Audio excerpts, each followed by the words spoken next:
দর্শক, দাঁড়িয়ে আছি কক্সবাজারের ভাঙ্গারপুর পয়েন্টে। আপনারা দেখতে পাচ্ছেন ভাঙ্গারপুর পয়েন্টের পানির অবস্থা কিন্তু খুবই ভয়াবহতা। কক্সবাজারে অলরেডি 3 নম্বর সতর্কতা সংকেত জারি করা হয়েছে। আপনারা দেখতে পাচ্ছেন কক্সবাজারের যে ভাঙ্গারপুর পয়েন্ট আছে সেখানে কতগুলো ব্লক আছে, যে ব্লকে কখনো পানি আসা সম্ভব না। তারপরে কিন্তু বাতাসের যেই গতিবেগ, সেই গতিবেগে পানি দিয়ে আসছে ব্লকের দিকে। আপনারা দেখতে লক্ষ্য করছেন আবহাওয়া অধিদপ্তর থেকে যে বিষয় জানা গেছে, কক্সবাজারে 3 নম্বর সতর্কতা সংকেতের পাশাপাশি 70 থেকে 80 কিলোমিটার বেগে বাতাস হচ্ছে এখন বর্তমানে। তাছাড়াও কক্সবাজারের যে উপকূলীয় অঞ্চলগুলো আছে সেগুলোকে 4 নম্বর সতর্কতা জারি করা হয়েছে।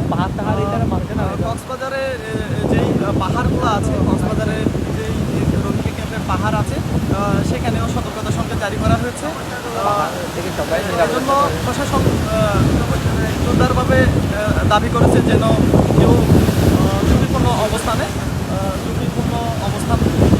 না থাকে, সেখান থেকে সরে আসার আহ্বান জানিয়ে বিস্তারিত সভা শেষ করলাম। ডেস্ক রিপোর্ট, নাইম ইসলাম মুভি।